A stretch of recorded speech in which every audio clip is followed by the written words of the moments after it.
بسم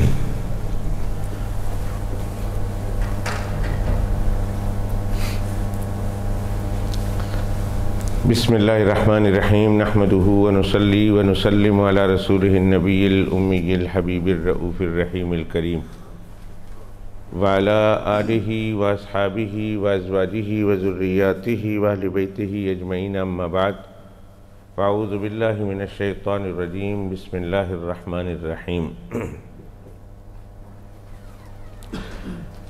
سبحان الذي اسرى بعبده ليلا من المسجد الحرام إلى المسجد الأقصى الذي باركنا حوله لنريه من آياتنا إنه هو السميع البصير صدق الله العظيم. اللهم صل على سيدنا ومولانا محمد وعلى آل سيدنا ومولانا محمد وبارك وسلم. اللهم صل على سيدنا ومولانا محمد وعلى آل سيدنا ومولانا محمد وبارك وسلم. اللهم صل على سيدنا ومولانا محمد وعلى آل سيدنا ومولانا محمد وبارك وسلم وصل عليه تسليما كثيرا كثيرا كثيرا. اما بعد،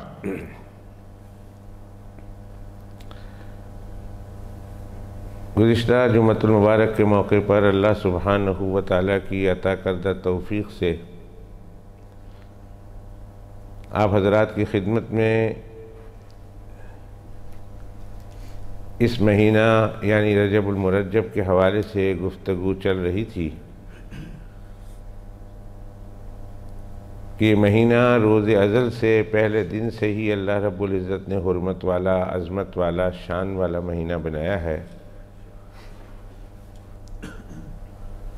اور اللہ سبحانہ و تعالیٰ نے ہمیں اس مہینے میں گناہوں سے بچنے کی بھی تلقین کی، تاکید کی، تعلیم دی، اور گزرتے ہوئے زمانے کے ساتھ اس مہینے میں چند ایسے انقلابات آئے، چند ایسی حادثات ہوئے، چند ایسے عجیب واقعات ہوئے کہ جس کا ذکر کرنا آپ لوگوں کے لیے، میرے لیے ضروری تھا. ان میں سے ایک حضرت امام اعظم امام ابو حنیفہ رحمۃ اللہ علیہ کی وفات، ان میں سے دوسرا حضرت سیدنا علی المرتضیٰ کرم اللہ وجہہ الکریم کی ولادت، ان میں سے ایک حضرت سیدنا امیر معاویہ رضی اللہ تعالیٰ عنہ کی وفات، اور انہی واقعات میں سے ایک واقعہ شب معراج بھی ہے کہ اللہ تعالیٰ نے مشہور قول کے مطابق جناب رسول اللہ صلی اللہ علیہ وسلم کو اس مہینے کی 27ویں تاریخ کی شب کو معراج النبی صلی اللہ علیہ وسلم ہوا. اللہ نے معراج نصیب فرمایا. اور بھی اس مہینے میں بڑے بڑے واقعات ہوئے ہیں، جن میں حضرت زینب کبریٰ رضی اللہ تعالی عنہا، جو سیدنا علی المرتضیٰ کرم اللہ وجہہ الکریم کی بیٹی ہیں، اور سیدنا حسن و سیدنا حسین رضی اللہ تعالی عنہما کی بڑی بہن ہے، اور حضرت عون ابن جعفر اور محمد ابن جعفر کی والدہ ہیں، عبداللہ ابن جعفر کی اہلیہ محترمہ ہیں، اور میدان کربلا میں حضرت زینب کبریٰ کا ایک خاص اہمیت کے حامل صبر و استقامت کے واقعات ہیں. ان کا بھی اسی مہینے میں انتقال ہوتا ہے ایک روایت کے مطابق. ان میں سے چند واقعات آپ کی خدمت میں پیش کر چکا ہوں۔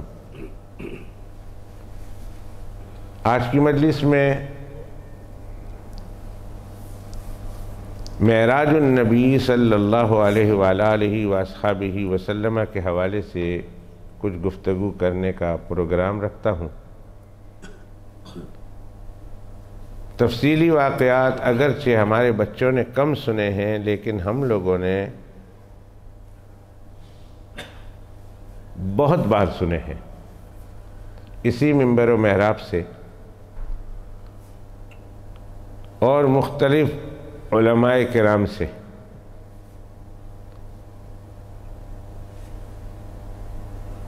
میں ان واقعات میں سے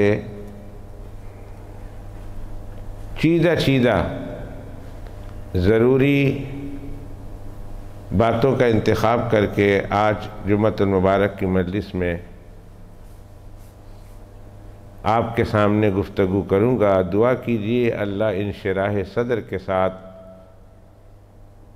مجھے کچھ کہنے کی توفیق عطا فرمائے، اللہ آپ کو سننا نصیب فرمائے، سمجھنا نصیب فرمائے، اور اس میں کوئی کام کی بات ہو تو اللہ تعالیٰ اس پر ہمیں عمل کرنے کی بھی توفیق ارزانی نصیب فرمائے، آمین یا رب العالمین۔ سب سے پہلے یہ بات یاد رکھیے کہ رات کے انتہائی مختصر وقت میں، اور اس انتہائی مختصر وقت کی تفسیر اور تشریح اور تعبیر کرتے ہوئے کہ وہ کتنا انتہائی مختصر وقت تھا، علماء کرام نے روایات کی روشنی میں یہ لکھا ہے کہ حضرت صلی اللہ علیہ وسلم بسترے سے اٹھا کر لے جائے گئے، جب واپس آئے تو ابھی بسترا گرم تھا۔ دوسرے بعض علماء نے تعبیر دیتے ہوئے یوں کہا کہ جب اللہ کے پیغمبر علیہ السلام اپنے حجرہ مبارک سے نکل رہے تھے اور کنڈی کھولی تھی تو کنڈی ہل رہی تھی، سارے آسمانوں کی ساری تفسیر کر کے، سارے سفر کر کے اللہ کے پیغمبر علیہ السلام جب واپس تشریف لائے تو ابھی تک کنڈی ہل رہی تھی۔ یہ ہے اتنا مختصر وقت۔ اور بعض علماء نے اس کی تعبیر اور تشریح یوں کی کہ جب اللہ کے پیغمبر علیہ السلام کا سفر اسراء اور معراج شروع ہوا تو اس سے پہلے اللہ کے پیغمبر علیہ السلام وضو فرما کے گئے، تو ظاہر ہے کہ تھوڑا بہت پانی وضو کا زمین پر گرتا ہے اور گرنے کے بعد تھوڑا رڑتا ہے، موو ہوتا ہے۔ تو سفر پر جانے سے پہلے جو وضو فرمایا تھا اور وہ وضو سے جو پانی بہہ رہا تھا، ہل رہا تھا، رڑ رہا تھا، اللہ کے پیغمبر علیہ السلام سارا سفر کر کے واپس آئے، ابھی بھی پانی بہہ رہا تھا۔ اور یہ بات یاد رکھیے کہ اللہ کے پیغمبر علیہ السلام کا وضو مبارک ہمارے اور آپ کی طرح وضو نہیں تھا کہ پانی بہاؤ 2 گیلن 3 گیلن 4 گیلن 5 گیلن اور پھر وضو کے لیے نلکا کھلا ہوا ہو اور آپ بات چیت بھی کرتے رہیں۔ پانی کا بند کرنے کا سوال نہیں پیدا ہوتا، پانی جا رہا ہے اور آپ بات چیت بھی کر رہے ہیں، مسواک کر رہے ہیں، پانی کھلا ہوا ہے، نلکا کھلا ہوا ہے اور پانی جا رہا ہے۔ ایسا وضو نہیں تھا اللہ کے پیغمبر علیہ السلام کا۔ میرے آقا علیہ السلام کا وضو مبارک، پورا وضو مبارک، جس میں ہر اعضاء کو اچھی طرح 3 مرتبہ دھونا، کلی کرنا، ناک میں پانی ڈالنا، چہرہ انور کو دھونا، بہت گھنی داڑھی مبارک کو دھونا، دونوں ہاتھوں کو دھونا، مسح کرنا، پھر دونوں پاؤں کو 3 مرتبہ دھونا اور اچھی طرح دھونا، یہ سب کا سب ایک مد اور مد عربی زبان میں ایک پیمانہ ہوتا ہے. اگر آج ہم اس کو کسی برتن میں ٹرانسفر کریں تو زیادہ سے زیادہ 200 ml یا 250 ml ہوتا ہے. یہ چھوٹی بوتل پانی کی بنتی ہے. یہ تھا سارا وضو اللہ کے پیغمبر علیہ السلام کا انتہائی بہترین طریقے سے. اور ہم سے بھی یہ وضو ہو جاتا ہے اگر ہم احتیاط کے ساتھ وضو کریں, اگر ہم توجہ اور دھیان کے ساتھ وضو کریں تو کوئی مشکل نہیں ہے, ہمارے سے بھی یہ وضو سنت کے مطابق ہو جائے. لیکن چونکہ ساری زندگی ہر کام میں بے احتیاطی اور اسراف اور فضول خرچی کی عادت ہو گئی ہے, اس لیے ہمیں وضو کرتے ہوئے بھی اسراف اور فضول خرچی کی عادت پڑ گئی ہے. ہم مرضی کا پانی بہا دیتے ہیں. اور ابھی میں نے 2 مثال دی ہے کہ چلو آزاد ہوتے وقت تو جتنا پانی ہم کر لیں, لیکن بلا وجہ بھی ہمارے نلکے سے پانی بہہ رہا ہے. جیسے ہم مسواک کر رہے ہوں اور نلکا کھلا ہے, بیٹھ کے بات کر رہے ہوں نلکا کھلا ہے, مسح کر رہے ہوں نلکا کھلا ہے. جانے دو جتنا پانی جاتا ہے. حالانکہ یاد رکھیے کہ دریا کے کنارے بیٹھ کر حجت الاسلام امام غزالی رحمۃ اللہ علیہ نے مسئلہ لکھا ہے کہ آپ دریا کے کنارے ہیں, دریا کے کنارے, اور جو پانی آپ اپنے منہ کو لگا رہے ہیں, ہاتھ کو دھو رہے ہیں, وہی پانی واپس دریا میں جا رہا.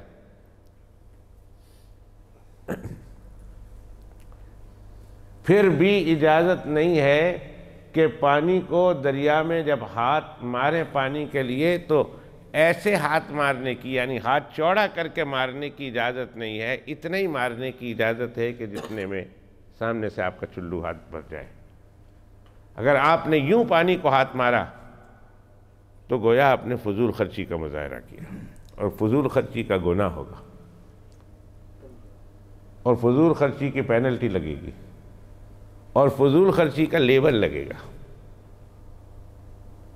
قرآن مجید میں منع کیا گیا فضول خرچی سے, اور فضول خرچی کرنے والوں کو شیطان کا بھائی بتایا ہے. ان المبذرین کانوا اخوان الشیاطین وکان الشیطان لربہ کفورا. 15واں سپارہ ہے اور اس کا 3واں رکوع ہے. اللہ فرماتے ہیں فضول خرچی کرنے والے وہ شیاطین کے بھائی ہیں. ہمیں اجازت نہیں, یعنی کسی چیز میں بھی فضول خرچی کی اجازت نہیں. کپڑا پہننا ہے تو اس میں بھی فضول خرچی کی اجازت نہیں, کھانا کھانا ہے اس میں بھی فضول خرچی کی اجازت نہیں. غرضے کہ مسلمانوں کو اللہ سبحانہ و تعالی نے کسی چیز میں بھی فضول خرچی کی اجازت نہیں دی.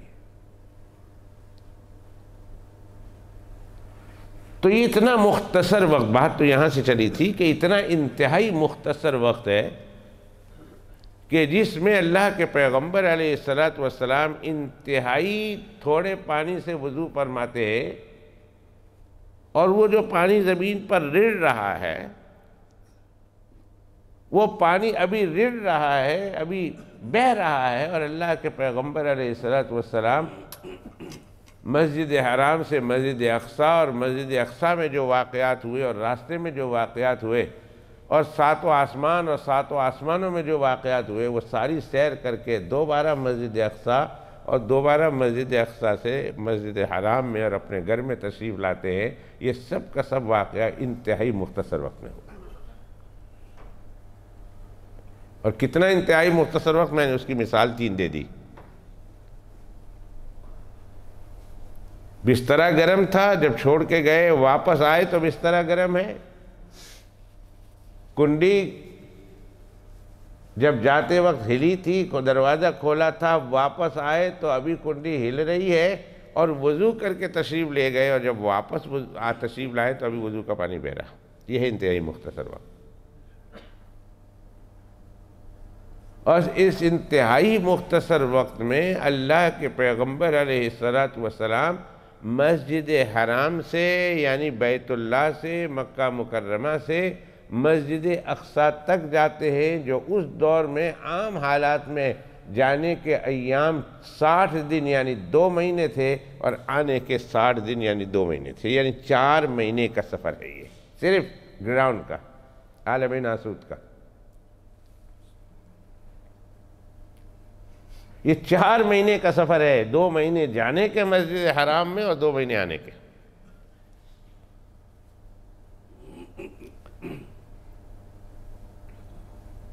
اب یہ 4 مہینے تو یہ ہوئے جب ایک دفعہ تشریف لے گئے، واپس تشریف لائے اللہ کے پیغمبر علیہ السلام۔ پھر عالم ناسوت سے عالم ملکوت کی طرف جو سفر ہوا ہے اور اس سے آگے جو ہوا ہے،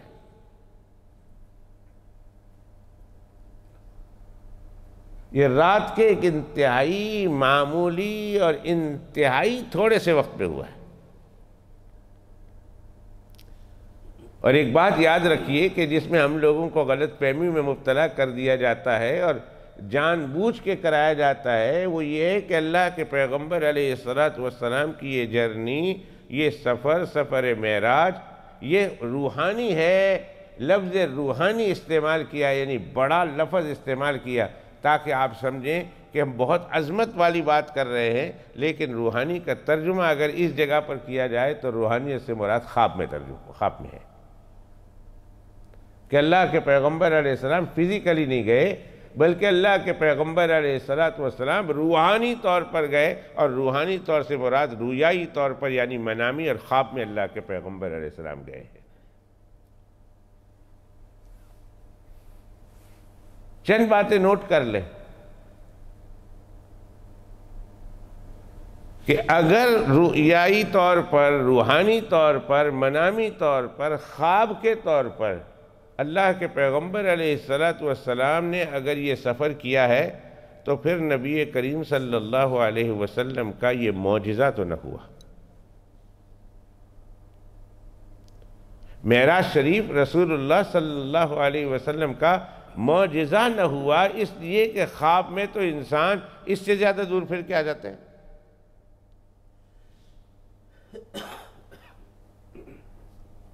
کئی لوگ تھوڑی دیر کے لیے سوتے ہیں، آدھا گھنٹے کے لیے سوتے ہیں، 10 منٹ کے لیے سوتے ہیں، اور جب خواب سے بیدار ہوتے ہیں گھبرا کر یا خوش ہو کر بیدار ہوتے ہیں، اور جب ان سے پوچھو کہ کیا بات ہے خوشی کی، کیا بات ہے غمی کی، تو یہ کہتے ہیں کہ ہم تو خواب میں گئے تھے اور سو گئے تھے، اور ہم اپنے گاؤں سے پھر کر آئے، اور ہم یہاں سے پھر کر آئے، اور یہاں سے پھر کر آ گئے۔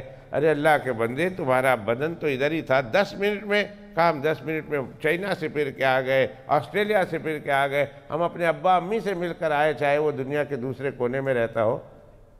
تو اگر رسول اللہ صلی اللہ علیہ وسلم کا بھی یہ واقعہ خواب کا ہوتا، تو پھر حضرت صلی اللہ علیہ وسلم کے لیے یہ واقعہ معراج معجزہ نہ ہوتا۔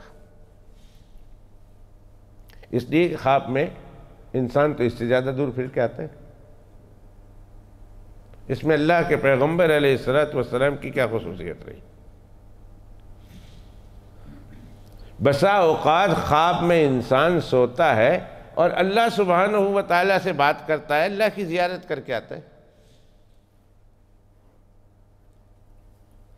گزشتہ جمعۃ المبارک کے موقع پر میں نے آپ کی خدمت میں چند واقعات پیش کیے تھے کہ ان بزرگوں نے خواب میں اپنے اللہ کی زیارت کی ہے، اور اللہ سبحانہ تعالیٰ نے انہیں اپنی زیارت سے نوازا ہے۔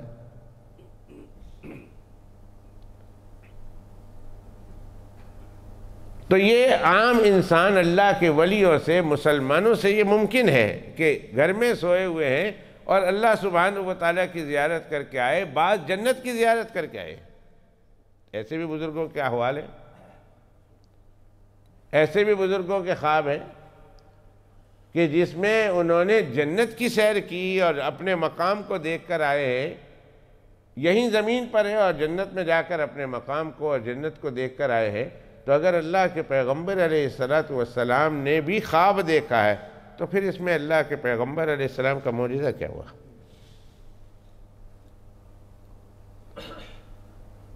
تو کہنے والے تو جب کہتے ہیں کہ خواب میں اللہ کے پیغمبر علیہ السلام نے سب کچھ دیکھا، اور اس دیکھنے کو بجائے خواب یا منام کا تذکرہ کرنے کے وہ بہت اچھے انداز میں تذکرہ کرتے ہیں، یہ جی روحانی سفر تھا، اور اس کو انگلش میں بولیں گے اسپریچل جرنی، اسپریچل جرنی۔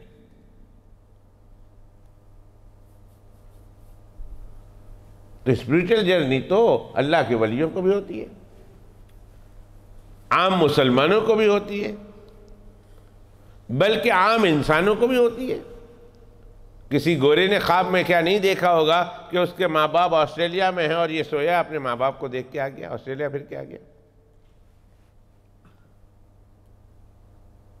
سب سے پہلی بات یاد رکھیں کہ واقعہ معراج النبی معجزہ ہے، اور جب آپ نے واقعہ معراج النبی صلی اللہ علیہ وسلم کو معجزہ مانا تو معجزہ ماننے کے لیے یہ ضروری ہے کہ وہ انہی میں خاص ہو، کسی اور میں نہ ملتا ہو اس کی مثال، اور یہ تو سب میں ملتی ہے، تو پھر معجزہ نہ رہا۔ اور ایک دوسری بات سمجھیے کہ اللہ تعالیٰ اس واقعے کو قرآن مجید میں لفظ سبحان سے تعبیر کرتے ہیں، لفظ سبحان۔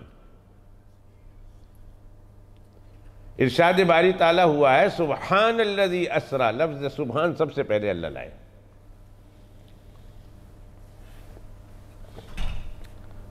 اور لفظ سبحان عربی زبان میں اس وقت عموماً استعمال ہوتا ہے جبکہ اس سے اظہار تعجب مقصود ہو،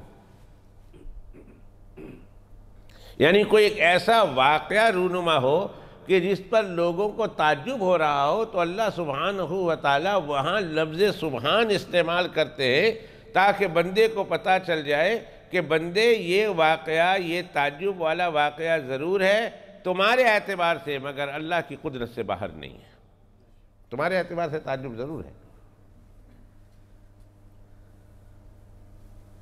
عربی زبان میں آج بھی عرب حضرات جب کوئی تعجب خیز واقعہ پیش آ جائے نا تو کہتے ہیں یا سبحان اللہ، یا سبحان،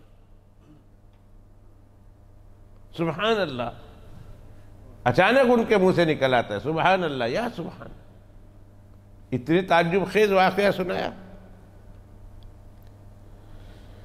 اللہ سبحانہ و تعالیٰ بھی اس واقعہ معراج النبی کو لفظ سبحان سے شروع کرتے ہیں۔ اگر یہ سارا واقعہ خواب کا ہوتا تو اللہ سبحانہ و تعالیٰ کے پیغمبر کا معجزہ نہ ہوتا، اور اللہ سبحانہ و تعالیٰ کا اس موقع پر لفظ سبحان کہنا نہ بنتا۔ کیوں کہیں اللہ تعالیٰ؟ کیا تعجب ہے اس میں؟ ساری دنیا کر کے آتی ہے خواب میں۔ تو اللہ سبحانہ و تعالیٰ کا اس جگہ پر لفظ سبحان کو استعمال کرنا اور اس واقعے کو لفظ سبحان سے شروع کرنا، یہ اس بات کی دلیل ہے کہ اللہ کے پیغمبر علیہ السلام کے ساتھ یہ واقعہ خواب کا نہیں ہے، بلکہ اللہ کے پیغمبر علیہ السلام جیتے جاگتے گئے۔ اگر سبحان اگر آپ مانتے ہیں اور مسلمان مانتا ہے تو اللہ سبحانہ و تعالیٰ یہاں اپنی قدرت کو بیان کرتے ہیں کہ بے شک اتنے تھوڑے سے وقت میں کوئی انسان اپنی محنت سے اتنا لمبا چوڑا سفر نہیں کر سکتا، ہاں جس کو اللہ چاہے لے جانا تو اللہ سبحانہ و تعالیٰ اس قدر قوت اور طاقت کا مالک ہے کہ وہ مختصر وقت میں اپنے بندے کو لے جا کر سیر کرا کے واپس بھی لا سکتا ہے۔ اسی لیے لفظ سبحان سے اس واقعے کو شروع کیا۔ تو حضرت صلی اللہ علیہ وسلم کا میں بتا رہا ہوں اس کو کہ اللہ کے پیغمبر علیہ السلام کی یہ جرنی، یہ سفر مبارک جو معراج النبی کے نام سے ہم ہندوستان، پاکستان اور سب کانٹیننٹ کے لوگوں میں مشہور ہے، اور عرب حضرات بھی اس واقعے کو مانتے ہیں، لیکن آپ ان کے سامنے معراج شریف بولیں گے تو بہت سارے عرب حضرات تعجب کریں گے کہ معراج شریف کیا ہے۔ ان کے یہاں یہ رات لیلۃ الاسراء کے نام سے مشہور ہے، اس لیے کہ قرآن مجید میں اللہ سبحانہ و تعالیٰ نے سبحان الذی اسرا بولا۔ اسرا کے معنی رات کو جانا، چونکہ اللہ کے پیغمبر علیہ السلام کی یہ جرنی رات کو ہوئی تھی، اس لیے عرب حضرات میں، عرب دنیا میں یہ رات لیلۃ الاسراء کے نام سے مشہور ہے، اور ہمارے یہاں لیلۃ المعراج کے نام سے مشہور ہے، اس لیے کہ حدیث شریف میں ثم عرج بھی ہے کہ اللہ کے پیغمبر علیہ السلام مسجد اقصیٰ سے پھر آسمان کے اوپر چڑھے ہیں، تو اوپر چڑھنے کو معراج کہتے ہیں۔ تو ہمارے یہاں یہ رات لیلۃ المعراج کے نام سے مشہور ہے، اور عرب حضرات کے یہاں یہ لیلۃ الاسراء کے نام سے مشہور ہے، اور بہت سارے احباب اور بہت سارے علماء جب اس رات کا واقعہ نقل کرتے ہیں تو اس کو لیلۃ الاسراء والمعراج دونوں بولتے ہیں، لیلۃ الاسراء والمعراج، تاکہ ہم لوگوں کو بھی پتہ چل جائے کہ یہ کس عنوان سے آج بیان کریں گے، اور عربی ہوں تو عربیوں کو بھی پتہ چل جائے کہ فلاں موقع پر فلاں جگہ پر فلاں جو ہے پروگرام ہونے والا ہے، اس کو لیلۃ الاسراء بھی بولتے ہیں اور لیلۃ المعراج بھی بولتے ہیں۔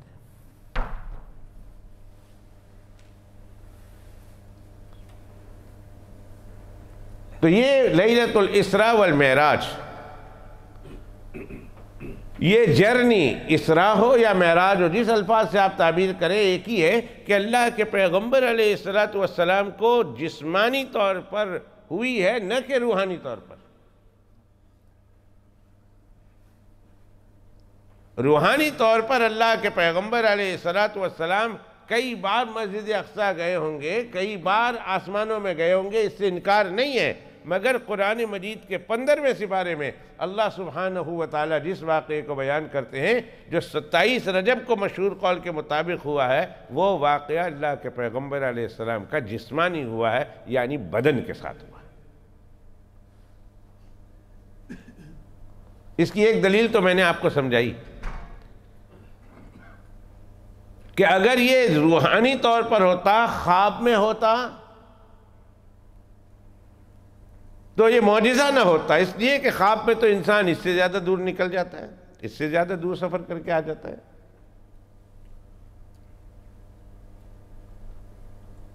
اور اگر یہ واقعہ خواب کا ہوتا، نمبر 2، اللہ سبحانہ وتعالی اس کو لفظ سبحان سے شروع نہ کرتے، اس لیے کہ لفظ سبحان کے معنی وہ ہے کہ جہاں ساری مخلوقات کی طاقت کی بس ہو جائے، وہاں سے جس کی طاقت شروع ہوتی ہے اس کو سبحان کہتے ہیں۔ تو اللہ فرماتے ہیں دنیا والو، انسان کے لیے تو ممکن نہیں ہے کہ وہ اس رات کے اتنے مختصر وقت میں اتنا لمبا چوڑا سفر کر کے آئے، ہاں اللہ سبحانہ وتعالیٰ کی قدرت سے کوئی چیز دور بھی نہیں، وہ جو چاہے جب چاہے کر دے۔ اور نمبر 3، ایک تیسری دلیل بھی یاد رکھیے، انشاءاللہ تعالی اگر یہ 3-4 واقعات ذہن میں رکھیں گے، یہ 3-4 تعبیرات ذہن میں رکھیں گے، تو کوئی شخص آپ کو اس واقعہ معراج النبی کے معجزہ ہونے سے گمراہ نہیں کر سکتا۔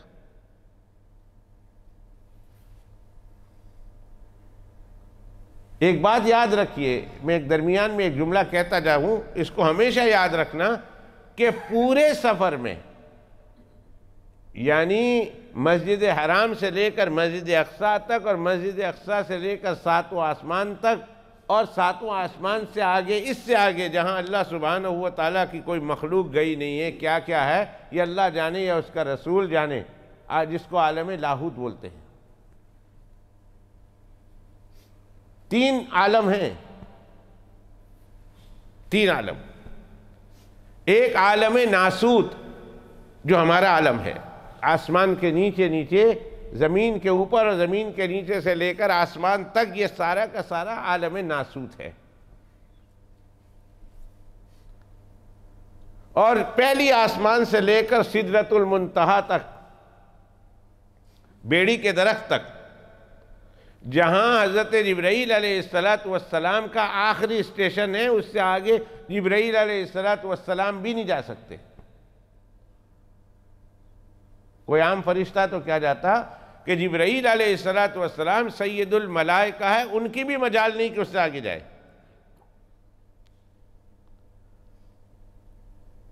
وہ عالم ملکوت کہلاتا ہے، فرشتوں کا عالم۔ عالم ناسوت انسانوں کا عالم، عالم ملکوت فرشتوں کا عالم، سدرۃ المنتہا تک، اور سدرۃ المنتہا سے آگے اللہ جانے کہ وہ کتنی دنیا ہے اور وہاں کیا کیا ہے۔ اس عالم کو عالم لاہوت کہتے ہیں، اور عالم لاہوت میں آج تک کسی انسان نے کوئی قدم نہیں رکھا، نہ اللہ کی کسی مخلوق کو پتہ ہے ماں سوائے اللہ سبحانہ وتعالیٰ کے، یا پھر اس دنیا میں اللہ سبحانہ وتعالیٰ نے جتنی سیر اپنے حبیب و محبوب صلی اللہ علیہ وسلم کو کرائی ہے بس ان کو پتہ ہے، اور کسی کو نہیں پتہ عالم لاہوت میں کیا ہے۔ صرف اللہ کے پیغمبر علیہ السلام، وہ بھی جتنی دیکھ کر آئے، اس کے آگے کتنی دنیا ہے یہ اللہ ہی جانتے، وہ عالم لاہوت ہے۔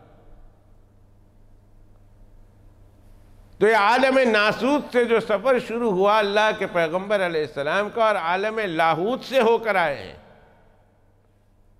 اس پورے سفر میں ایک لمحہ بھی ایسا نہیں آیا، یہ یاد رکھنا، ایک لمحہ بھی ایسا نہیں آیا کہ جہاں اللہ کے پیغمبر علیہ السلام کا جسم تو رک گیا ہو اور صرف اللہ کے پیغمبر علیہ السلام کی روح گئی ہو، ایسا کہیں نہیں ہوا۔ یہ سارا کا سارا سفر جسم کے ساتھ ہوا ہے، روح جسم میں تھی اور جسم مبارک کے ساتھ اللہ کے پیغمبر علیہ السلام کا سارا سفر ہوا، ایک لمحے کے لیے بھی، ایک لمحے کے لیے بھی۔ ایسا نہیں کہ کسی جگہ پر جا کر بدن تو ادھر رہ گیا اور پھر روح سیر کرنے کے لیے گئی ہو۔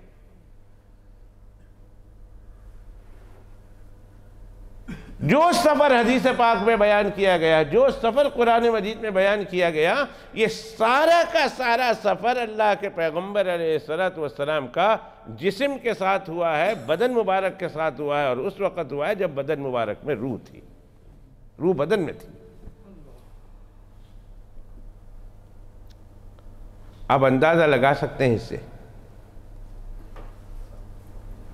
بہت ساری دفعہ پر بہت ساری بات وہ کہنا چاہتا ہوں جو ہمارے بزرگوں نے کہی ہے، لیکن چونکہ ہم فیملیئر نہیں ہیں، ہمارے کان ان باتوں کے سننے کے عادی نہیں ہیں، اس لیے ہم یہ سمجھتے ہیں، ہم یہ کہتے ہیں کہ پتہ نہیں یہ کہاں سے بات کر کے آیا ہے، حالانکہ جمعۃ المبارک کے موقع پر یا عام حالات میں حکم یہی ہے کہ وہی بات کرو جو لوگوں کے ذہن میں آئے۔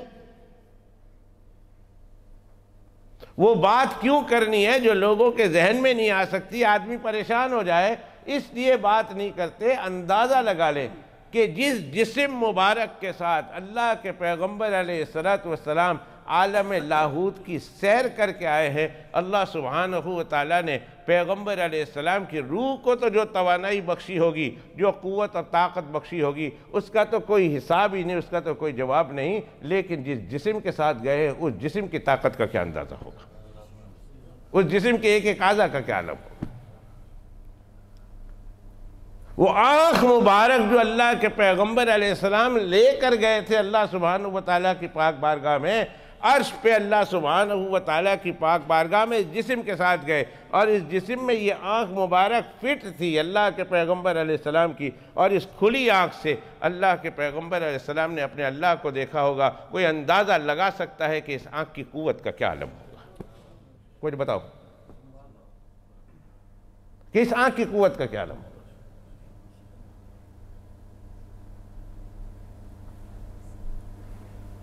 ایک چھوٹی سی تجلی پڑی تھی اللہ سبحانہ وتعالیٰ کی، وہ بھی ڈائریکٹ نہیں، وہ پہلے پہاڑ پر گئی تھی، اور پہاڑ سے عکس ہو کر منقوص ہو کر وہ تجلی حضرت موسیٰ علیہ السلام نے دیکھی تھی۔ وہ پہلے پہاڑ پر گئی تھی اور پہاڑ ریزہ ریزہ ہو گیا، تو وہ تھوڑی دیر کے لیے انڈائریکٹلی حضرت موسیٰ علیہ السلام نے دیکھا تھا اللہ سبحانہ وتعالیٰ کی اتنی سی تجلی کو۔ تو موسیٰ علیہ السلام کی بینائی کا کیا عالم ہو گیا تھا، کتنے کتنے میلوں سے رات کے وقت کالے پہاڑ پر چڑھتی ہوئی کالی چوٹی کو دیکھ لیا کرتے تھے، کتنے میلوں سے تھی تو انسان کی آنکھ۔ حضرت موسیٰ علیہ السلام کوئی فرشتے نہیں تھے، انسانوں میں سے ہی تھے، لیکن اللہ کے پیغمبر تھے۔ ویسے ہی اللہ کے پیغمبر عام حالات میں عام انسانوں سے زیادہ ہی اعضاء اور قوت کے اعتبار سے مضبوط ہوتے ہیں اور بہت مضبوط ہوتے ہیں، لیکن جب اللہ کے نور کی تجلی کو ان آنکھوں سے دیکھا، اللہ سبحانہ وتعالیٰ نے ان آنکھوں میں کیا قوت بخشی ہے، تو پھر اندازہ لگا لیجئے جناب محمد الرسول اللہ صلی اللہ علیہ وسلم اس ذات انور کو، جس کی تجلی موسیٰ علیہ السلام کو اتنا آگے بڑھا دیتی ہے، اس ذات انور کو ایک نہیں 10 مرتبہ دے کر آئی ہے۔ اللہ کے پیغمبر علیہ السلام کے اس آنکھ کی قوت کا کیا اندازہ ہوگا؟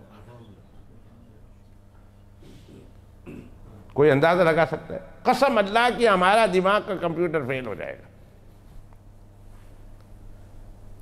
ہم سوچتے تھک جائیں گے، مگر اللہ کے پیغمبر علیہ السلام کی اس بینائی کی قوت اور طاقت کا اندازہ نہیں لگا سکتے۔ کیا بینائی ہوگی؟ اللہ اکبر۔ کان سے اللہ سبحانہ و تعالیٰ کی، اس کان سے اللہ کی گفتگو سنی، اس کان سے، کان مبارک، تو اس کان کی قوت کا کون کیا اندازہ لگائے گا کہ جو اللہ سبحانہ و تعالیٰ کی گفتگو سن کے آئے ہوں۔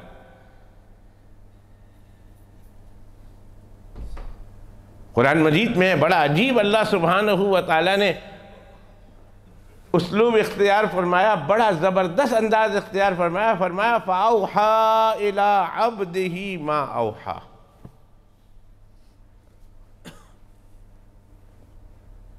اے محمد الرسول اللہ صلی اللہ علیہ وسلم کے امتیوں، اور اے میرے بندو، تم کیا سمجھو کہ میں نے اپنے حبیب و محبوب حضرت محمد الرسول اللہ صلی اللہ علیہ وسلم سے کیا کیا باتیں کی ہے، یہ باتیں کی ہے، تم ان باتوں کو کیا سمجھ سکتے ہو؟ اتنا سمجھ جاؤ کہ اللہ سبحانہ و تعالیٰ نے اپنے بندے پر جو وحی کرنی تھی وہ وحی کرنی، جیسی وحی کرنی تھی ویسی وحی کی، جو بات کرنی تھی اللہ نے کی، تم اندازہ نہیں لگا سکتے۔ جن باتوں کا اللہ نے قرآن شریف میں تذکرہ کر دیا، یا جن باتوں کو جناب رسول اللہ صلی اللہ علیہ وسلم نے کھول کر امت کے سامنے رکھ دیا، انہی باتوں کا اندازہ تو ہو جاتا ہے، ورنہ بہت ساری باتیں وہ ہیں جو اللہ کے پیغمبر علیہ السلام کے درمیان میں رہ گئی، امت کو قیامت کے دن پتہ چلے گا، اگر پتہ چلے گا، ورنہ اس سے پہلے پتہ نہیں چل سکتا کہ کیا کیا باتیں کی۔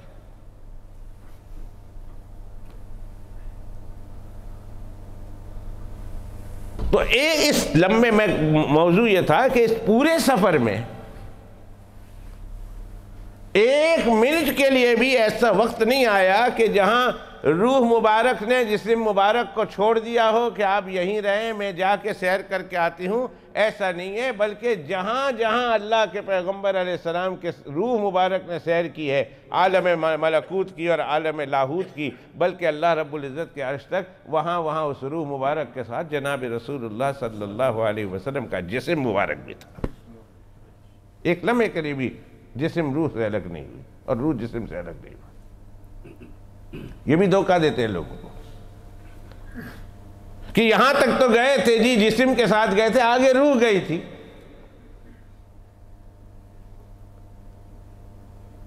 دنیا میں جسم تھا، لے جا رہے تھے تو اللہ سبحانہ و تعالیٰ نے تعبیر فرمایا، سبحان الذی اسریٰ بعبدہ،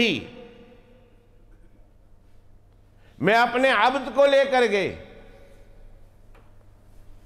اور عبد کہتے ہیں اس جسم کو جس میں روح ہوتی ہے، اس کو عبد کہتے ہیں، ورنہ اللہ تعالیٰ فرماتے سبحان الذی اسریٰ بروحہ کہ میں اپنے پیغمبر کی روح کو لے گیا، نہیں فرمایا، بلکہ فرمایا سبحان الذی اسریٰ بعبدہ، میں اپنے بندے کو لے کر گیا ہوں، اور بندہ اس کو کہتے ہیں کہ جس کا جسم ہوتا ہے اور جسم میں روح ہوتی ہے۔ تو دنیا سے جب لے گئے، اللہ نے تذکرہ کیا بعبدہ، اور جب اللہ کہ پیغمبر عرش پر پہنچتے ہیں اور اللہ عرش پر اپنے پیغمبر پر وحی کرتا ہے، تو وہاں بھی اللہ فرماتے ہیں ایسا نہیں ہے کہ یہاں صرف روح آئی ہے، بلکہ فرمایا فَأَوْحَا إِلَىٰ عَبْدِهِ مَا أَوْحَا،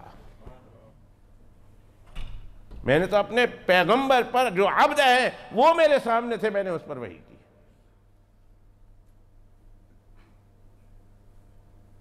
اس پورے واقعے کو چاہے کوئی روحانی کہہ دے، منامی کہہ دے، خواب میں کہہ دے، یہ بھی غلط۔ اور اس پورے واقعے کو میں سے آدھے کو کوئی کہے کہ جسم مبارک کے ساتھ گئے اور آدھے پھر روح گئی ہے۔ مسجد اقصیٰ تک تو جسم کے ساتھ گئے، وہاں سے اللہ کے پیغمبر علیہ السلام کی روح گئی ہے، نعوذ باللہ من ذالک۔ یا پہلے آسمان تک تو روح گئی، یا سدرۃ المنتہا تک تو جسم کے ساتھ گئے اور آگے جسم وہاں رہ گیا اور روح چلی گئی ہے، یہ بھی غلط ہے۔ قرآن مجید کا اسلوب بتا رہا ہے، جب گھر سے چلے تھے جسم مار روح تھی، اور جب عرش رب العلا پہ پہنچے تب بھی جسم مار روح تھی۔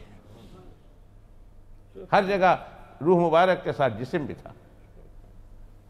اور درمیان میں نے کہا یہ پوائنٹ نوٹ کر لیجئے کہ جب اللہ رب العزت کو دیکھ کر آئے ہیں، قسم اللہ کی، جب میں یہ سوچتا ہوں اور اس پر غور کرتا ہوں اور گھنٹوں غور کرتا ہوں، جتنی دیر غور کرتا ہوں اتنے دن میری روح تازہ رہتی ہے، خوش رہتی ہے،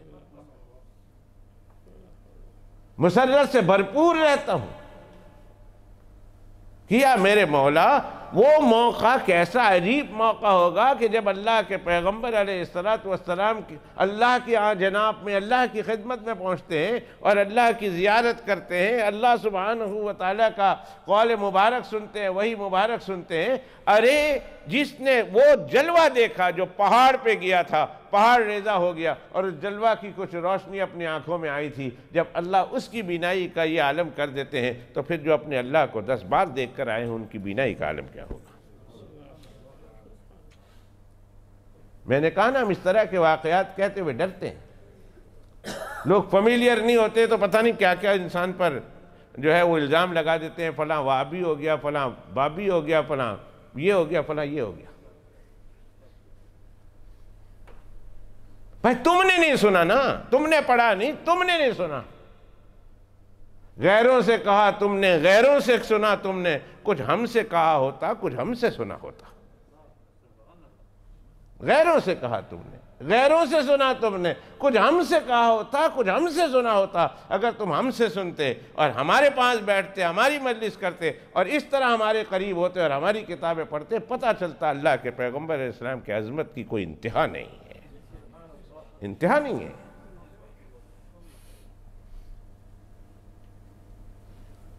وہ کہاں اور میں کہاں؟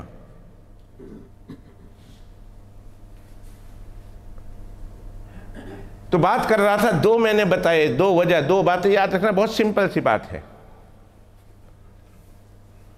بڑا دھوکہ دے رہے ہیں، بڑے بڑے لوگ اس دھوکے میں مبتلا ہو گئے اور بڑے بڑے لوگوں نے دھوکہ دیا، میں نام نہیں لیتا۔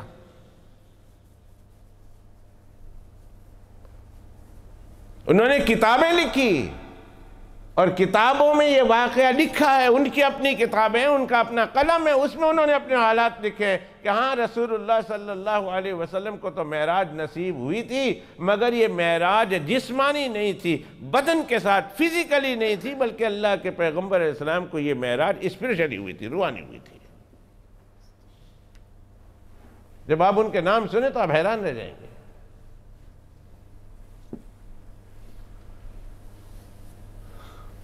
لیکن میں نے بتایا کہ اگر یہ معراج جسمانی نہیں ہوئی تھی تو پھر اللہ کے پیغمبر علیہ السلام کا معجزہ ہی نہیں ہے۔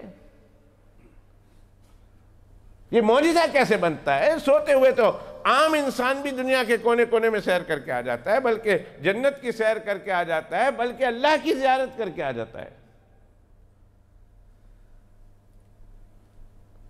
جو اللہ کے ولی ہوتے ہیں، اللہ کے خاص الخاص لوگ ہوتے ہیں، خواب میں انہیں اللہ سبحانہ و تعالیٰ کی زیارت نصیب نہیں ہوتی، ہوئی ہے۔ ایک نہیں، 10 کو ہوئی، اور 10 نہیں، 50 کو ہوئی۔ ہمارے بزرگوں کی کتابیں، حدیث پاک کی تشریح ملا علی قاری رحمۃ اللہ علیہ، جو اصل میں رہنے والے تو ہرات کے تھے، افغانستان میں ایک صوبہ ہے ہرات، رہنے والے یہاں کے تھے، اور پھر علم حاصل کرنے کی غرض سے چلے گئے مکہ مکرمہ میں اور ساری زندگی وہیں گزاری، اور بے شمار کتابوں کے مصنف، اور اس میں بریلوی، دیوبندی، سنی، اہل حدیث، اس کا کوئی جھگڑا نہیں کہ اللہ نے ان کو جو مقام دیا تھا وہ سارے کے سارے اہل سنت والجماعت کے طبقہ میں بہت مشہور ہیں، ان کے علم سے ساری دنیا فائدہ اٹھاتی ہے۔ ملا علی قاری رحمۃ اللہ علیہ نے کتاب لکھی المرقات، ویسے سینکڑوں کتابیں انہوں نے لکھی، مشکات شریف کی شرح لکھی المرقات، اور المرقات میں ملا علی قاری رحمۃ اللہ علیہ نے اللہ سبحانہ و تعالیٰ کی جن جن بزرگوں نے زیارت کی ان میں سے کچھ کا تذکرہ بھی کیا اور کچھ کے حالات بھی لکھے کہ ان بزرگوں نے اپنے خواب میں اللہ سبحانہ و تعالیٰ کی زیارت کی ہے۔ پچھلے ہفتے میں نے آپ کو ایک مشہور اللہ والے کا تذکرہ بتایا تھا کہ حضرت حمزہ زیات تیل کا کاروبار کرتے تھے، بہت بڑے بزرگ تھے، بہت بڑے صوفی تھے، بہت بڑے اللہ کے ولی تھے، ان کا نام تھا حمزہ، اور الزیات یعنی تیل بیچنے والے۔ انہوں نے کہا کہ میں نے اپنے اللہ کی خواب میں زیارت کی اور اللہ سبحانہ و تعالیٰ کو میں نے سورہ یاسین اور سورہ طٰہٰ اپنی زبان سے پڑھ کر سنائی ہے، اللہ کو میں نے سنائی۔ اللہ سن لیجئے میرے سورہ یاسین، میں آپ کا کلام آپ کے سامنے پڑھنا چاہتا ہوں۔ سورہ یاسین میں نے پڑھ کے سنائی، سورہ طٰہٰ پڑھ کے سنائی۔ ہمارے اور آپ کے امام سیدنا امام اعظم امام ابو حنیفہ رحمت اللہ علیہ نے 100 مرتبہ خواب میں اپنے اللہ کی زیارت کی ہے، 100 مرتبہ۔ اور امام احمد ابن حنبل رحمت اللہ علیہ کے حالات میں بھی آتا ہے انہوں نے 100 سے زیادہ مرتبہ اللہ رب العزت کو خواب میں دیکھا ہے، 100 سے زیادہ۔ تو اگر خواب میں اللہ کو دیکھ کر آنا یہ معجزہ تو نہیں بن سکتا، اس لیے کہ معجزہ وہ ہوتا ہے جو غیر میں نہیں ہوتا۔ اور یہ سارے بزرگان دین تو سوتے ہوئے اللہ سبحانہ و تعالیٰ کی زیارت کر کے آئے ہیں۔ اگر خواب میں ہی جناب رسول اللہ صلی اللہ علیہ وسلم نے اپنے اللہ کو خواب میں دیکھا ہے اور آسمانوں کی سیر کی ہے تو یہ معجزہ تو نہ ہوا۔ تو انکار کر دو اس معجزے کا کہ معجزہ نہیں ہے، یہ تو خواب میں گئے تھے۔ اور اگر یہ معجزہ ہے اور ہم نے معجزہ ماننا، اور بے شک یہ معجزہ ہے اور یقیناً یہ معجزہ اور بہت بڑا معجزہ ہے۔ میرے آقا صلی اللہ علیہ وآلہ وآصحابہ وسلم کو اللہ نے کتنے معجزات دیے ہیں، اس معجزات کی تعداد کا اندازہ ہی نہیں۔ کوئی مائی کا لال گن نہیں سکتا کہ میرے آقا صلی اللہ علیہ وسلم کو اللہ نے کتنے معجزات عطا فرمائے۔ ان تمام معجزات میں بعض بزرگوں نے 3 لکھا ہے، بعض بزرگوں نے اس کو بھی ایک کو حذف کر کے 2 بتایا ہے۔ 2 معجزے ایسے ہیں اللہ کے پیغمبر علیہ السلام کے کہ اس جیسے معجزات میں ان کی مثال نہیں ملتی ہے۔ ایک قرآن کریم کا معجزہ،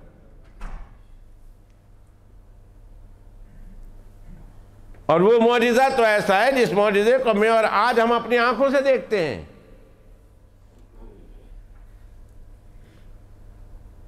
ہر نبی کا معجزہ یاد رکھیے کہ ان کے انتقال کے بعد وہ معجزہ ختم ہو جاتا ہے۔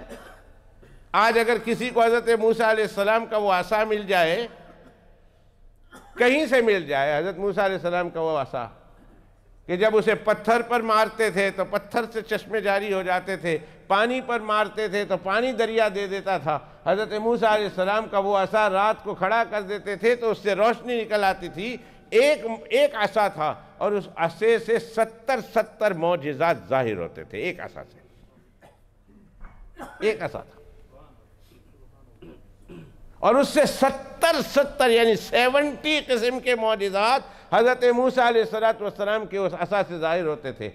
اگر آج کو کہیں ہم سے وہ عصا مل جائے تو کیا آج بھی ہم وہ میریکل پیش کر سکتے ہیں؟ کہاں ڈنڈا تو حضرت موسیٰ علیہ السلام کا مل جائے گا، مگر وہ ہاتھ کہاں سے لائیں گے جو موسیٰ علیہ السلام کے تھے؟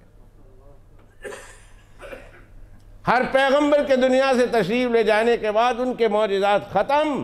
میرے اور آپ کے آقا جناب رسول اللہ صلی اللہ علیہ وسلم کا یہ دین قیامت تک کی صبح کے لیے ہے۔ اللہ نے اس دین کو قیامت تک کی صبح کے لیے رکھنا ہے، اس لیے اللہ کے پیغمبر علیہ السلام کا یہ معجزہ بھی قیامت تک کی صبح کے لیے رہے گا، دین ختم نہیں۔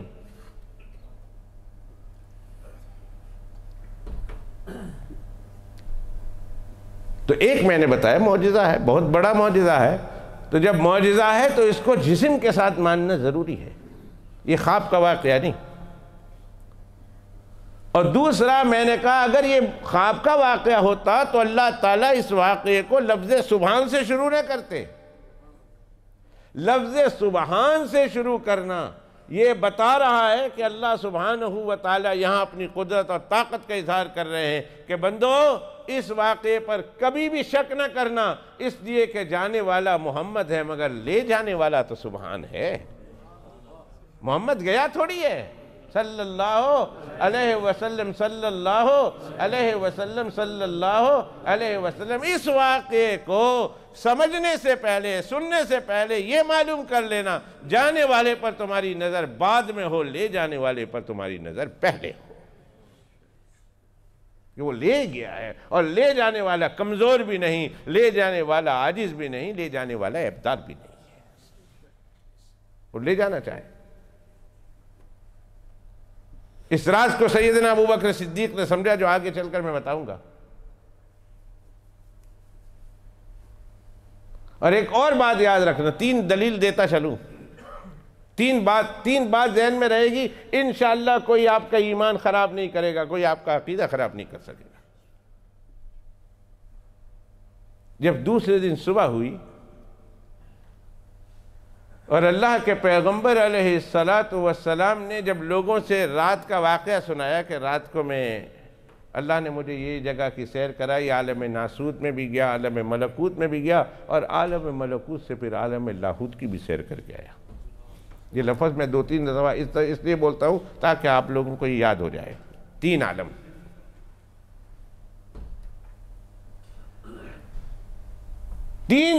وہاں تک اللہ کے عرش تک جا کے آیا ہوں، اور یہ سارا واقعہ اللہ کے پیغمبر علیہ السلام نے جب اپنی قوم کو سنایا تو اگر یہ واقعہ خواب کا ہوتا تو قوم پریشان ہوتی، قوم کو تعجب ہوتا، قوم سوال کرتی نہ، اس لیے کہ خواب میں تو ہم لوگ بھی جا کے آئے ہیں، ہم لوگ بھی بہت بہت دور دنیا پھر کے آئے ہیں۔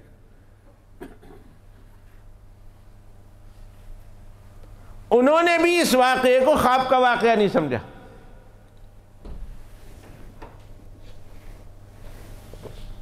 انہوں نے بھی اس واقعے کو خواب کا واقعہ نہیں سمجھا۔ سننے والوں نے کافر تھے، ابو جہل تھا، ابو لہب تھا، عتبہ تھا، عتیبہ تھا، شیبہ تھا، بڑے بڑے کافر پلیت تھے۔ جب اللہ کے پیغمبر علیہ السلام نے یہ واقعہ ان کے سامنے پیش کیا اور سنایا، انہوں نے بھی اس واقعے کو خواب کا واقعہ نہیں سمجھا۔ وہ بھی تعجب سے پوچھنے لگے، وہ تعجب کرنے لگے کہ پیغمبر محمد صلی اللہ علیہ وسلم، آپ یہاں سے ٹھیک تو ہے نا کہ آپ کہتے ہیں سارے سار کر کے آئے ہیں، اتنے لمبے سفر میں تو کوئی آدمی جائے تو اسے سال نہیں کئی سال درکار ہوتا ہے، اور آپ کہتے ہیں ایک رات کے تھوڑے سے حصے میں جا کے آ گیا ہوں۔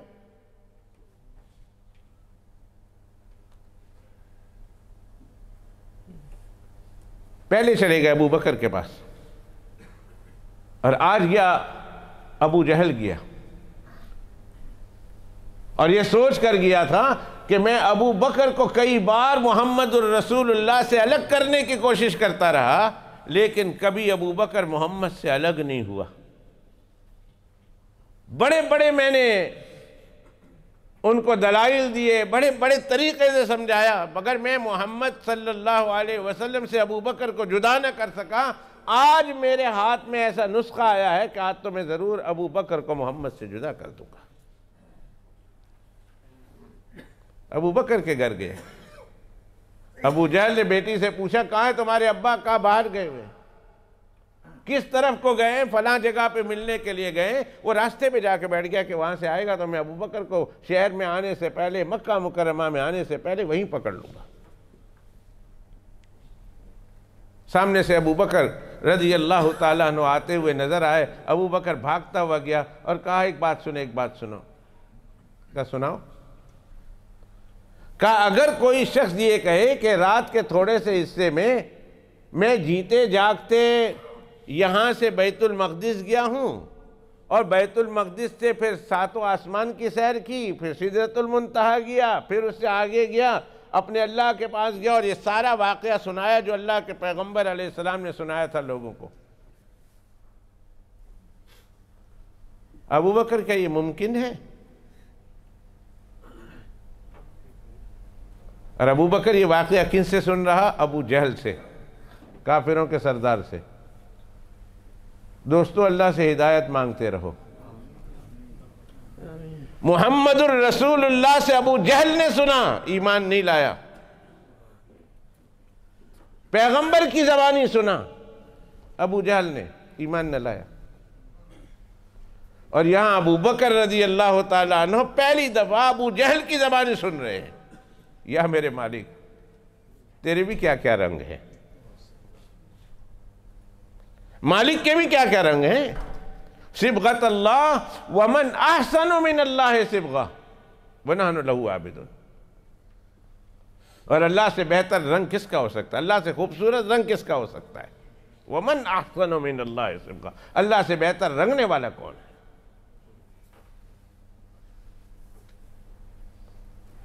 ابو جہل ابو بکر کو سنا رہا ہے، یہ ممکن ہے، از اٹ پاسبل کہ ایک آدمی یہ کہے، سارا سفر سنایا واقعہ جو سنا تھا۔ ابو بکر نے کہا نہ، یہ تو ممکن نہیں ہے، that's not possible۔ کوئی آدمی کہہ دے میں اٹھ کے گیا ہوں، یہاں سے جانے کا 2 مہینے کا رستہ اور 2 مہینے واپس آنے کا رستہ، 4 مہینے تو صرف عالم ناسوت کی سیر کا ہے، پھر اس کے آگے آسمانوں پر جانا اور پھر اس سے آگے جانا کیسے پاسبل ہے؟ نہیں ممکن ہے۔ اب جب ابو جہل خوش ہو گیا، انہوں نے کہا ابو جہل نے پہلے میں نے کسی کا نام لے کر کہا ہے، اب ابو بکر نے انکار کر دیا ہے، اب میں اس کے سامنے اس کے دوست کا نام لوں گا تو جس کی جو ساری زندگی میں محنت کر رہا تھا اس دونوں کے درمیان تفریق کرانے کی، آج میں تفریق کرا کے رہوں گا۔ کہا پھر ابو بکر یہ ممکن نہیں ہے، تو یہ تو تیرا دوست کہہ رہا ہے۔ کون میرا دوست؟ کہا محمد الرسول اللہ کہہ رہے ہیں۔ فرمایا ان کان قالہ فقد صدقہ، اگر اس نے کہا ہے تو اس نے سچ ہی کہا ہے، جا کے آیا ہے۔ ان کان قالہ، اگر اس نے کہا ہے تو صدقہ، اس نے سچ کہا ہے کہ وہ جا کے آیا ہے۔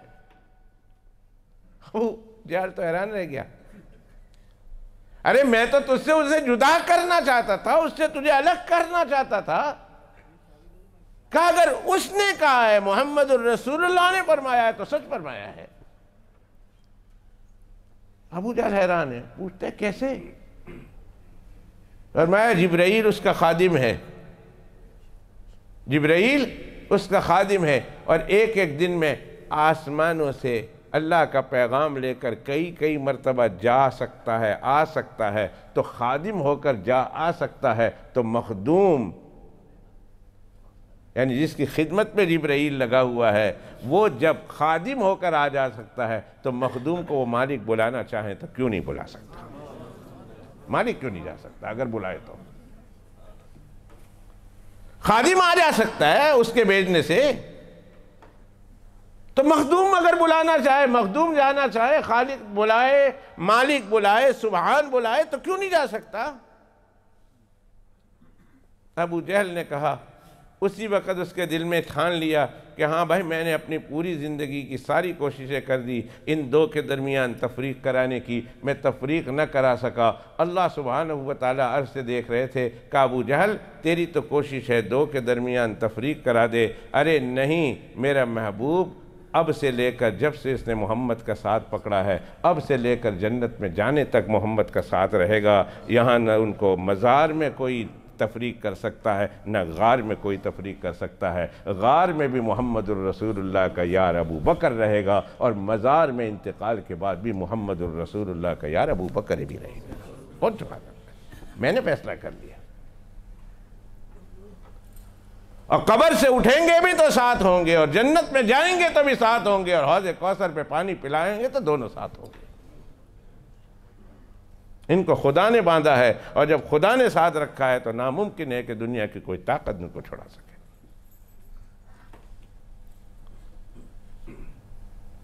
پھر وہ آ گئے، ابھی وہ آپس میں بیٹھے ہوئے، ابو بکر کو تو نہ کچھ کر سکے۔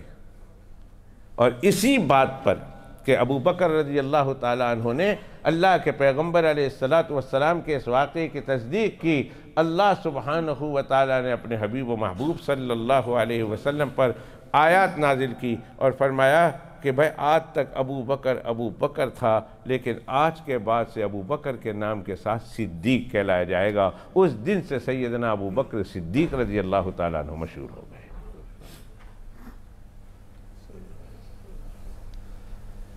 اب یہ سارے بیٹھے ہوئے حیران ہیں کہ کیا نام دے اس کو، کیا بولیں اس کو۔ ہم نے معاذ اللہ ثم معاذ اللہ ثم معاذ اللہ ہم نے بھرپور کوشش کی ہے ابو بکر کو بہلانے کی، بہکانے کی، لیکن اب کوئی ایسی بات ڈھونڈو کہ جس سے یہ واقعہ لوگوں کو جھوٹ لگے، تو سب کے سب آپس میں پلان کر کے جناب رسول اللہ صلی اللہ علیہ وسلم کی خدمت میں آئے اور کہا آپ کہتے ہیں کہ ہم جا کے آئے ہیں، ہم نے مسجد اقصیٰ کی سیر کی ہے، آسمانوں پر گیا ہوں، اللہ کے عرش کو دیکھا ہے۔ ہم میں سے کسی نے اللہ کے عرش کو نہیں دیکھا، آسمانوں کو نہیں دیکھا، نہ ساتویں آسمان کی، نہ چھٹے، نہ پانچویں، نہ چوتھے، نہ تیسرے، نہ دوسرے، نہ پہلے آسمان کی ہم نے سیر کی ہے، لیکن ہم میں سے بہت سارے افراد ایسے ہیں کہ جو ہزاروں دفعہ ہم مسجد اقصیٰ گئے ہیں، ہم ملک شام کا سفر کیا ہے۔ تو اے ابو بکر بتاؤ مسجد اقصیٰ میں کتنے کھمبے ہیں، کتنے دروازے ہیں، کتنی کھڑکیاں ہیں، کتنے مسلح ہیں؟ غرض ہے کہ مسجد اقصیٰ کو تو انہوں نے دیکھا تھا نا، تو اب مسجد اقصیٰ کے بارے میں پوچھنے لگ گئے کہ اگر واقعی آپ مسجد اقصیٰ جا کے آئے ہیں تو پھر بتائیے کہ اس کے دروازے کتنے ہیں، اس کے کھمبے کتنے ہیں اور اس کی کھڑکیاں کتنی ہیں۔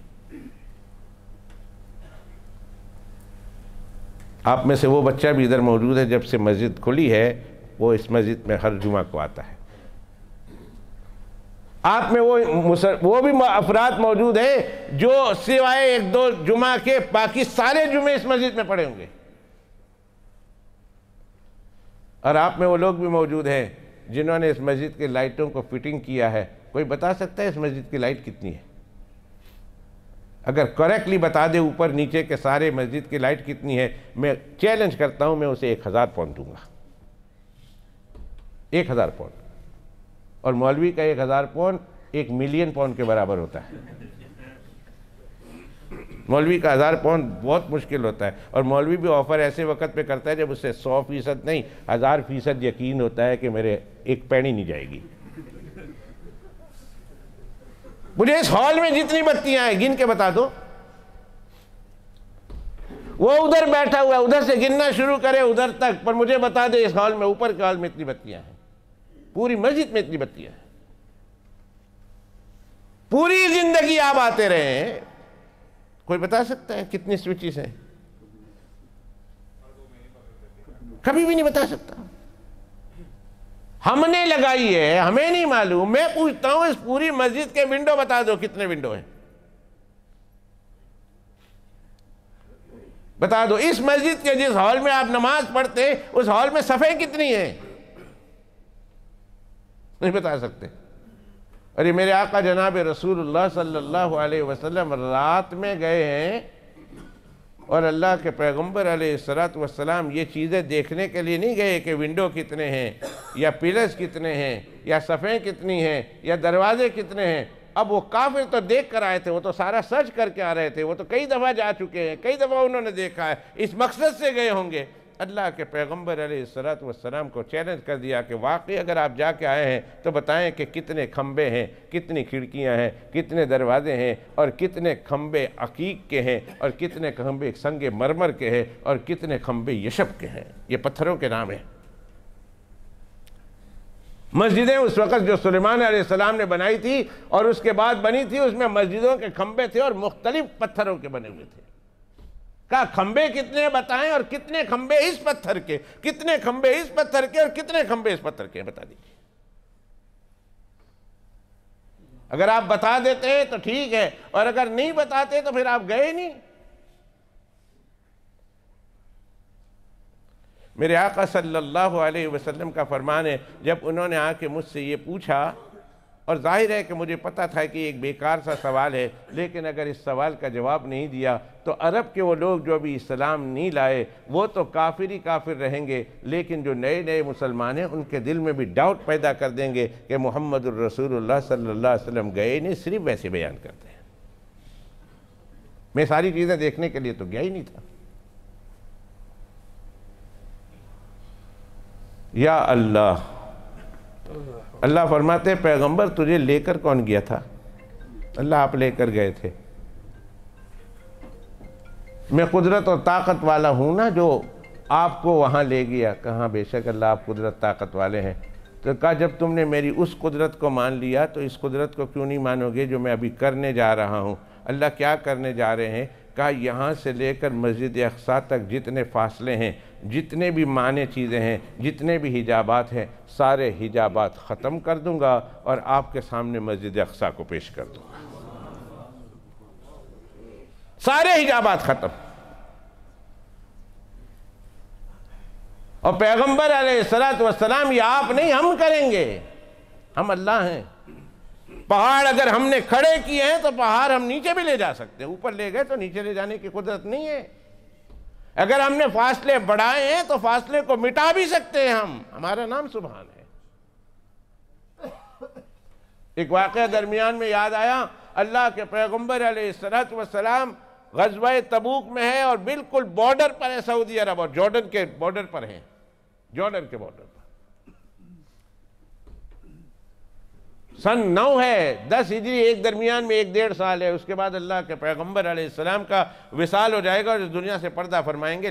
آخری غزوہ ہے، آخری غزوہ، لاسٹ بیٹل۔ نبی کریم صلی اللہ علیہ وسلم جس میں گئے تھے غزوہ تبوک، اور غزوہ تبوک مکہ مکرمہ سے مدینہ منورہ سے تقریباً 900 میل کے فاصلے پر ہے۔ ہمارے حاجی اصغر صاحب جا کے آئے ہیں وہاں سے، مسجد اقصیٰ سے جب آئے تھے یہ لوگ، احرام باندھ کے آئے تھے نا آپ لوگوں نے، وہیں سے احرام باندھا تھا، کیوں نہیں آئے؟ رستے میں اس رستے سے آئے۔ ان کو پتا ہے کہ تبوک سے لے کر مدینہ منورہ 900، وہاں اللہ کے پیغمبر علیہ السلام جبرائیل علیہ السلام تشریف لے آئے۔ یا رسول اللہ صلی اللہ علیہ وسلم، آپ کے ایک پیارے صحابی ہیں، ان کا نام ہے معاویہ ابن معاویہ۔ یہ حضرت امیر معاویہ نہیں، معاویہ نام کے بہت سارے صحابی تھے۔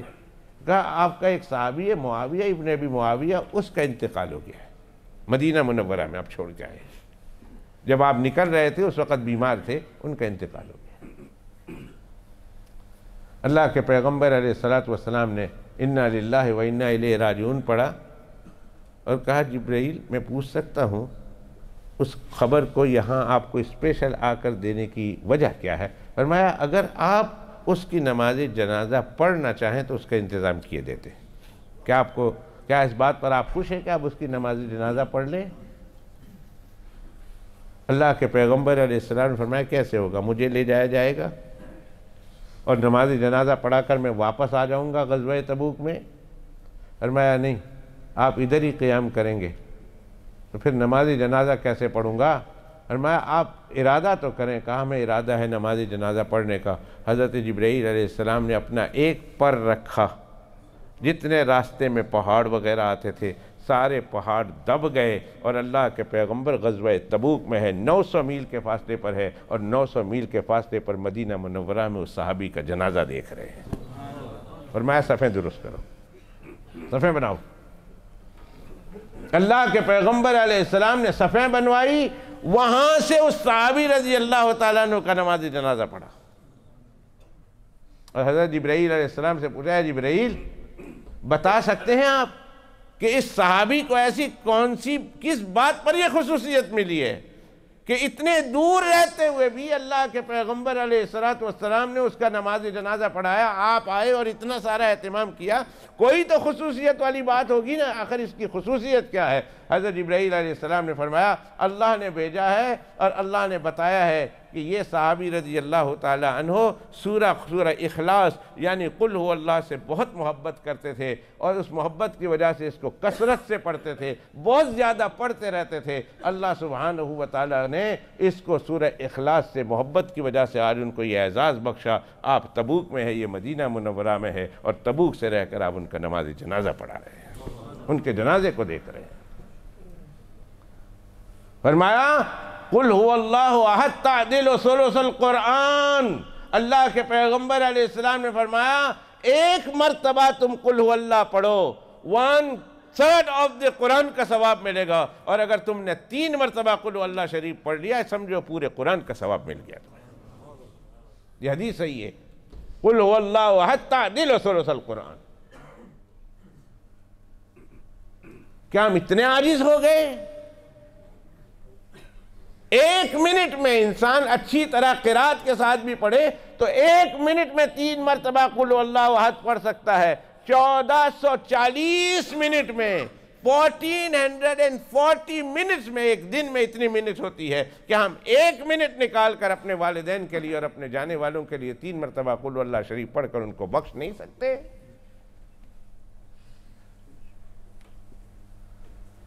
یاد رکھو دوستو، دنیا بہت عجیب ہے، دنیا کی ساری باتیں گنبد کی صدا کے مانند ہے۔ اس کے نیچے آپ کھڑے ہو جائیں، جو بولیں گے وہاں سے اوپر سے وہی جواب لوٹ کر آئے گا۔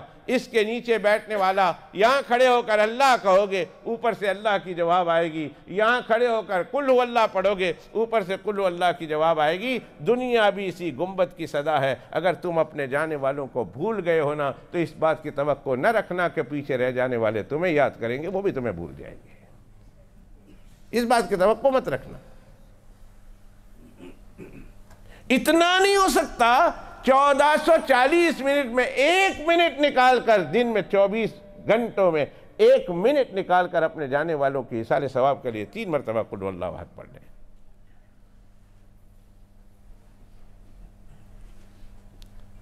خیر، اللہ کے پیغمبر علیہ السلام فرماتے ہیں میں تو بہت پریشان ہو گیا، اتنا پریشان ہوا ان کے اس سوال پر۔ اللہ کے پیغمبر علیہ السلام حدیث پاک میں فرماتے ہیں اتنا سوال، اتنی پریشانی اس سوال پر مجھے کبھی ساری زندگی میں نہیں ہوئی، اتنا پریشان ہو گیا۔ اللہ نے بیت المقدس کو میرے سامنے لا کر کھڑے کر دیا۔ اب بیت المقدس میری آنکھوں کے سامنے ہے، اور میں پوچھو جو پوچھنا ہے، کھڑکیاں کتنی ہیں؟ اللہ کے پیغمبر علیہ السلام فرماتے ہو تو میری آنکھوں کے سامنے تھا، میں نے گنا اور گننے کے بعد بتا دیا اتنی کھڑکیاں ہیں۔ پلس کتنے ہیں؟ پلس بتا دیے۔ دروازے کتنے ہیں؟ دروازے بتا دیے۔ کتنے فلاں پتھر کے ہیں اور کتنے سنگ مرمر کے ہیں؟ جو جو پوچھتے گئے، جیسا جیسا سوال تھا، پورا بیت المقدس میرے سامنے تھا، میں ان کو دیکھتا تھا اور دیکھ کر بتا دیا کرتا تھا۔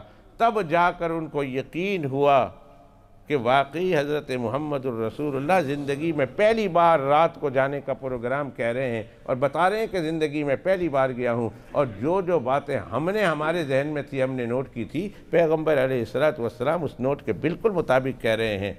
لیکن جن کے مقدر میں ایمان نہیں تھا، اللہ کے پیغمبر علیہ السلام کا کلمہ پڑھنا نہیں تھا، اتنا بڑا معجزہ دیکھنے کے بعد بھی وہ لوگ ایمان نہیں لائے۔ اتنا بڑا معجزہ دیکھنا۔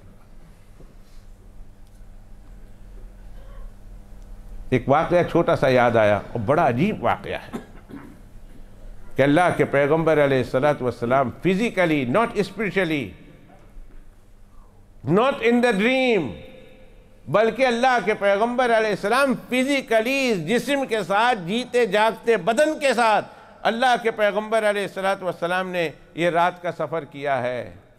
بیت المقدس گئے اور آسمانوں کی سیر کی ہے۔ یہ کافر بھی مانتے تھے، کافر بھی مانتے تھے۔ افسوس، صد افسوس، اور پھر افسوس ان مسلمانوں پر کہ جو مسلمان ہونے کے باوجود اس واقعے کو معجزہ ماننے سے انکار کرتا ہے اور کہتا ہے it is impossible for him to go physically in one night، بلکہ پارٹ آف دی نائٹ میں اللہ کے پیغمبر علیہ السلام جا کے آ گئے ہیں۔ We don't believe. رسول پاک صلی اللہ علیہ وسلم کا جانا تو ہم مانتے ہیں، لیکن گئے اسپرچولی یا فزیکلی نہیں۔ ان پر افسوس ہے، حالانکہ کافر بھی مانتے تھے کہ اللہ کے پیغمبر علیہ السلام فزیکلی جا کے آئے ہیں۔ ورنہ خواب میں کبھی تم سے کبھی کسی نے پوچھا ہے کہ خواب میں گئے ہو تو وہاں کھڑکیاں بھی بتاؤ؟ کبھی خواب میں کوئی کھڑکیاں بھی گن کے آتا ہے؟ کوئی ان کو بھی پتا تھا کہ جو کہہ رہے ہیں کہ میں وہاں جا کے آیا ہوں فزیکل بات کر رہے ہیں۔ ایک اور عجیب واقعہ ہوا تھا اس رات میں، جس سے معلوم ہوگا کہ اللہ کے پیغمبر علیہ السلام فزیکلی گئے تھے، فزیکلی۔ لیکن وقت ہو گیا ہے، اس لیے میں اپنی بات کو یہیں ختم کرتا ہوں۔ اگلے ہفتے انشاءاللہ ثم انشاءاللہ یہاں سے اپنی گفتگو کا آغاز کروں گا کہ جس سے معلوم ہوگا کہ اللہ کے پیغمبر علیہ الصلوۃ والسلام کا یہ واقعہ جو ہے نائٹ آف جرنی جسے آپ کہتے ہیں، یہ فزیکلی ہوئی ہے، اسپریچولی نہیں۔ اللہ سبحانہ و تعالی ہمیں سمجھ کی توفیق عطا فرمائے۔ انگلش دانوں کے لیے، those who understand English, who only understand English, ان کے لیے کل رات کو آفٹر عشاء نماز 6 o'clock 7:15 7:15 کو کل عشاء کی نماز ہے، اور عشاء کی نماز کے بعد انگریزی جاننے والے بالخصوص نوجوان بچوں کے لیے، نوجوان لوگوں کے لیے جو کالج یونیورسٹی جاتے ہیں، ان لوگوں کے لیے یہ انگلش میں پروگرام رکھا ہے نائٹ آف جرنی کے عنوان سے۔ آپ تمام حضرات سے گزارش ہے کہ جو انگریزی سمجھتے ہیں، اور بالخصوص جن کے بچے صرف انگریزی سمجھتے ہیں، وہ اپنے بچوں کو لے کر آئیں۔ کل کو عشاء کی نماز اس مسجد میں ادا کریں، 7:15 ہے، اور 7:15 کی عشاء کی نماز کے بعد پروگرام ہوگا سفر معراج النبی صلی اللہ علیہ وسلم کے حوالے سے۔ اللہ تعالیٰ ان بچوں کو بھی سمجھنا اور ان کو بھی اس کو ماننا اللہ ان کے مقدر میں فرمائے۔ وآخر دعوانا ان الحمدللہ رب العالمین۔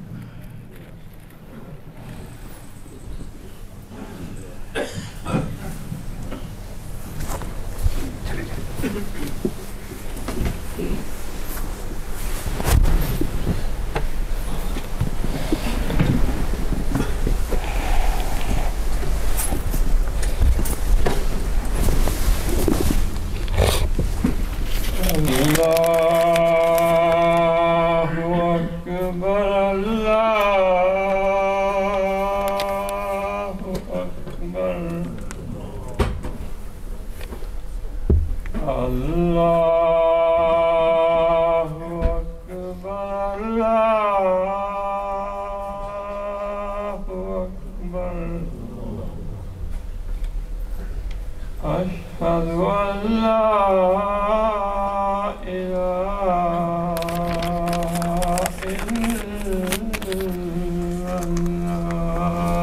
اشہد ان لا الہ الا اللہ۔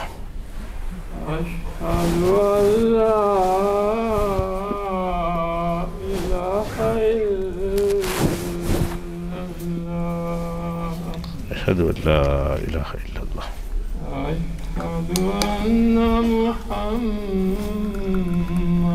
رسول اللہ۔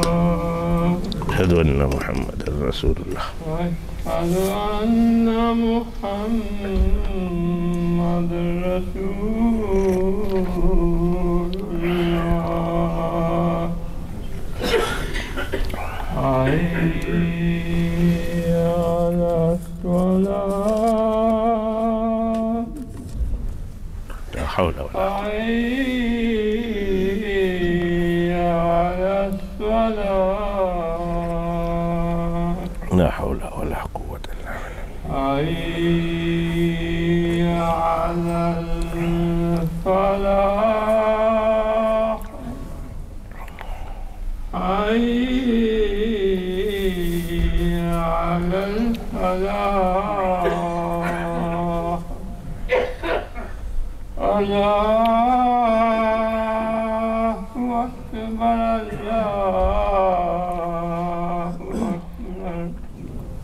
الله أكبر الله لا إله إلا الله لا إله إلا الله محمد رسول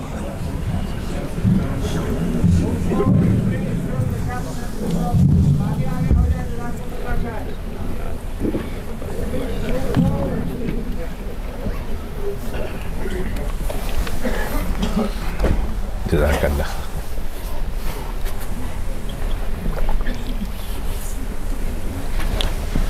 الحمد لله.